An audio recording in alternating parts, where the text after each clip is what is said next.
국민의례를 하겠습니다. 국회에 대하여 경례.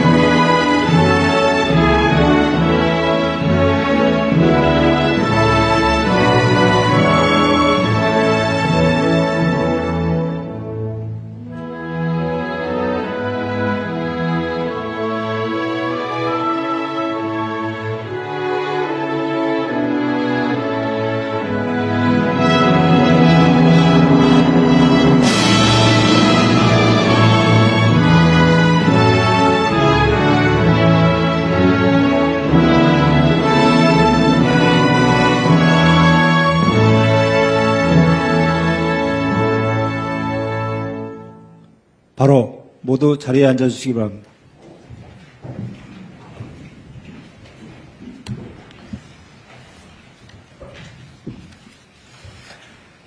지금부터 제27차 수석 보좌관 회의를 시작하겠습니다.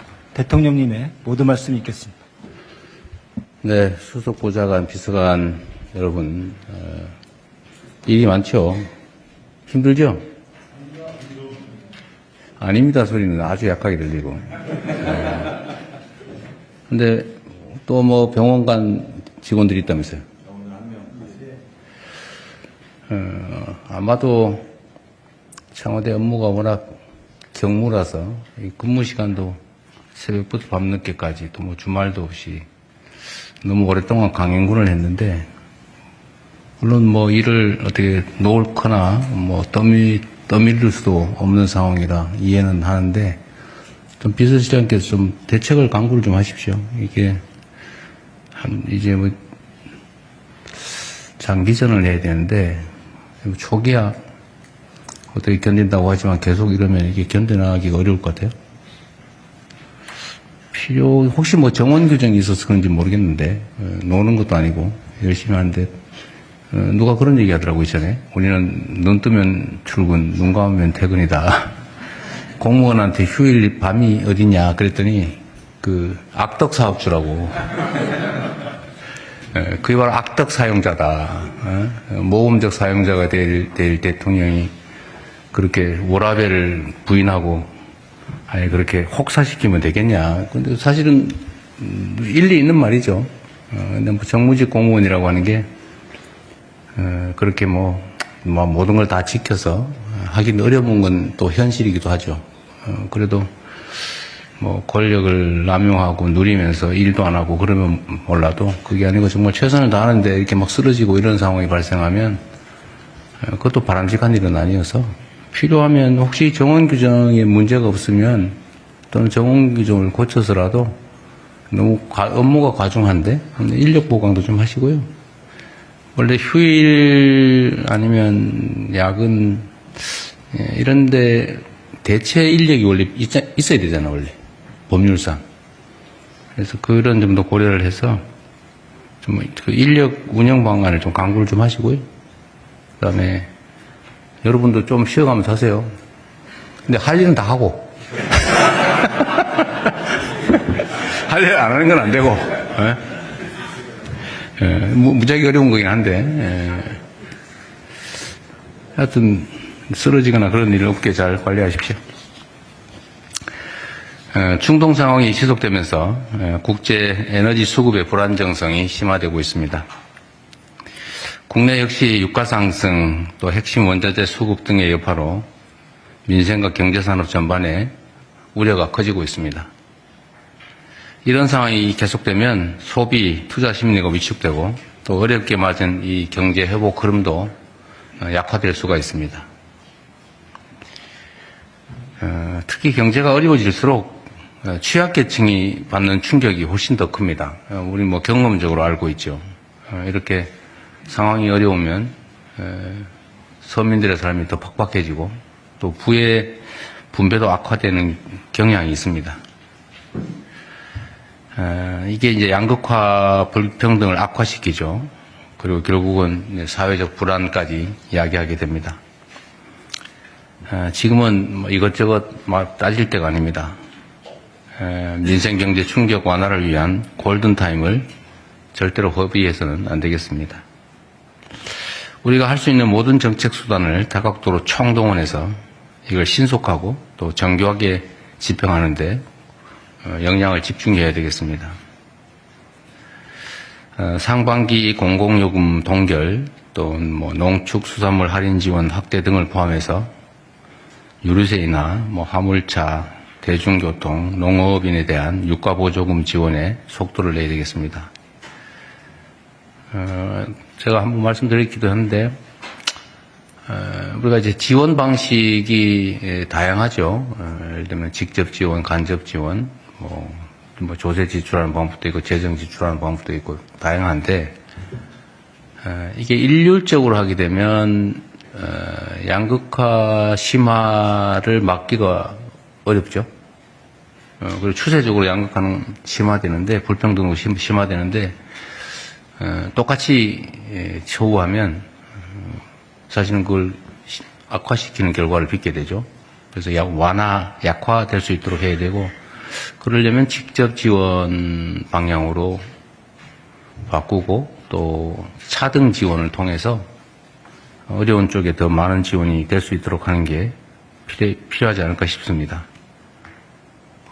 이런 인식들이 있는데, 우리가 조세 연간 감면액이 한 70조 된다 그랬던가요? 80조? 근데 그거는 이제 간접적으로 느끼지 못하게 그냥 깎아주는 거니까, 잘 못 느끼는데, 또는 뭐 세금을 일률적으로 깎든지 아니면 일반적 지원 형태, 뭐 유류세 감면처럼 일반적 지원을 하게 되면, 사실 잘 못 느끼는데, 예를 들면 이제 특정해서 재정 집행의 효율성을 높이기 위해서 계층 타겟을 명확하게 해서 차등적으로 지원하면 이제 직접적으로 차등적인 지원을 하게 되니까 매우 재정 집행이 효율적이긴 한데, 이걸 보면 또 퍼준다, 포퓰리즘이다 이렇게 비난하고 발목을 잡는 경우들이 많이 발생합니다. 눈에 띄니까, 또 차등이 눈에 보이니까. 그런데 그런 비난들은 사실 바람직하지는 않죠.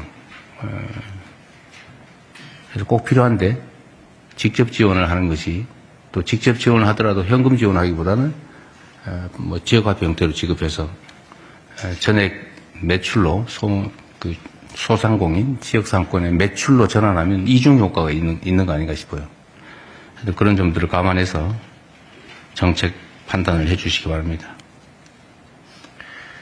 나프타 같은 핵심 원자재 물량 확보도 총력을 기울여야 되겠습니다.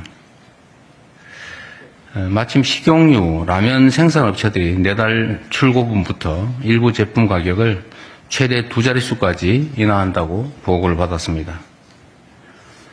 국민의 물가 부담 완화와 민생 안정에 큰 도움이 될 것입니다. 아마도 이런 변화의 시기에 상품 가격을 내리는 경우는 아마 거의 처음 아닌가 싶은 생각이 드네요. 위기 극복에 동참해준 기업들에게 감사 인사를 드립니다. 사실 뭐 기업들도 그렇게 녹록하지는 않을 겁니다. 이게 국제 경쟁이라고 하는데 노출돼 있어서 무한 경쟁을 해야 되는 상태라 좀 할 수 있는 범위 내에서 최대한 이익을 확보해야 된다는 점을 이해하긴 하지만, 전 세계적으로 대한민국 물가가 가장 비싼 축에 속한다고 하고, 또 서민들의 삶이 팍팍하기 때문에 어려운 시기에 우리 공동체 일원으로서 조금의 양보를 한다, 또 어려움을 함께 나눈다, 이렇게 생각해 주시기를 부탁드립니다. 그리고 이게 지금 특정 상품 몇 개가 문제가 아니고 전체적으로 산업 전반이 독과점화돼 가면서 국제 경쟁 때문에 어쩔 수 없는 측면이 있죠. 독과점화되고 규모가 커지면서 사실 독점적 지위, 과점적 지위를 남용하는 상황이 많이 발생하고 있어요.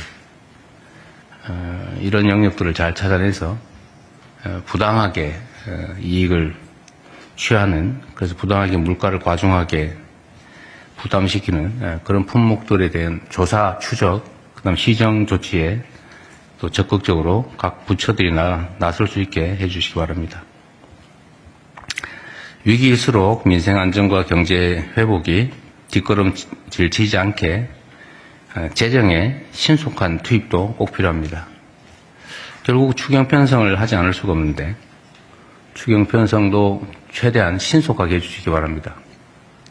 이게 뭐 추경 편성하기로 결정하고 나면 보통 뭐 한두 달씩 빠르게 한다고 하는 게 한두 달씩 걸리는 게 기존의 관행인 것 같은데 어렵더라도 밤새서 정책 시장님 아시겠죠? 밤새서 그 주말이 어디 있어요 지금? 방금 전까지 좀 편하게 하라고 하시는데 그건 그거고. 어쨌든 최대한 신속하게 그렇게 하겠습니다. 어쨌든 우리가 국민들께 해드릴 수 있는 일들이 이런 거죠. 똑같은 역량을 가지고 일을 하되 어쨌든 시간을 최소한으로 줄이고 또 중간에 새는 데 없게 치밀하게 또 안도 만들고 어렵긴 하겠지만 그렇게 하는 게 실력이자 역량 아닐까 싶어요. 잠 좀 덜 주무시도록 하시고. 요새 눈이 좀 팽해지시는 것 같긴 한데, 그래도, 인생살이 팍팍해서 가족들 끌어안고 죽어버릴까, 그런 생각하는 사람들에 비하면 행복하지 않습니까? 현재 당면한 민생 경제 위기를 극복하는 것을 넘어서서, 이걸 국가 대전환의 새로운 기회로 삼는 지혜가 필요합니다. 보통 위기에 대해서 전에 한번 말씀드렸는데 위기를 이겨내지 못하는 건 바보고 모자란 것이고 위기를 극복하는 것은 당연한 거고 진짜 실력은 위기를 기회로 만드는 것이다. 실제로 그런 면이 있죠. 위기는 일단 공동체를 결집시킵니다. 그리고 부당한 이익을 취하고 있던 기득권 입장에서는 양보할 수밖에 없는 상황이 만들어지죠. 잠재됐던 문제들을 드러내서 우리 사회 전반의 체질을 개선할 수 있는 결단의 기회를 제공하기도 합니다. 특히 이번 중동발 위기를 통해서 우리 사회 곳곳에 쌓여 있는 불공정하고 또 불합리한 각종의 탈법, 편법을 바로잡을 필요성이 다시 한번 확인되고 있습니다. 이런 위기 상황을 이용해서 자신만 살겠다. 나 이번 기회에 좀 돈 많이 모아봐야 되겠다. 뭐 이런 분들이 있을 수 있는데, 그건 잘못됐죠. 쇳불도 당겨야 된다고 비정상의 정상화에 대한 국민적 열망이 높은 지금이야말로 대전환에 속도를 내고 실제 성과를 낼 수 있는 기회입니다. 에너지 수급 통로의 다변화, 불합리한 유류시장 개혁, 자본시장 투명성 강화를 비롯해서 재생에너지 중심으로 신속하게 전환할 수 있도록 박차를 가해야 되겠습니다. 석유화학 구조 개편 등 핵심 산업개혁도 흔들림 없이 이어가야 되겠습니다. 국회가 오늘 대미투자특별법을 합의 처리한다고 합니다. 이번 위기가 경제산업의 대전환을 이끄는 기회가 되도록 여야가 다시 한번 힘을 모아주시기를 부탁드립니다. 그리고 우리 국민의힘을 포함한 야당에도 감사 말씀을 다시 한번 드립니다. 뭐 입장은 이해하죠. 여러 가지 어려움들이 있을 텐데도 이런 대외적 관계에서 문제가 되지 않도록 이렇게 협조해 주신 점에 대해서 다시 한번 감사드립니다. BTS 광화문 공연을 앞두고 세계의 관심이 대한민국에 집중되고 있습니다. 수많은 인파가 몰릴 것이기 때문에 무엇보다 사전에 현장 관리 방안을 철저하게 수립 시행해야 되겠습니다. 교통, 응급의료 체계를 세밀하게 점검하고 특히 안전대책 그리고 화장실 같은 편의시설도 신경 써주시기 바랍니다. 바가지 상술에 대한 단속 제재도 엄정하게 해야 되겠습니다. 이 바가지 상술이 이게 일회적인 게 아니라 대한민국의 이미지를 나쁘게 해서 앞으로 대한민국의 주력 산업이 되어야 될 관광 산업에 상당한 타격을 가할 수도 있습니다. 이번 공연이 K컬처의 위상을 높이는 계기가 되도록 세심하게 신경 써주시기 바랍니다. 이상입니다.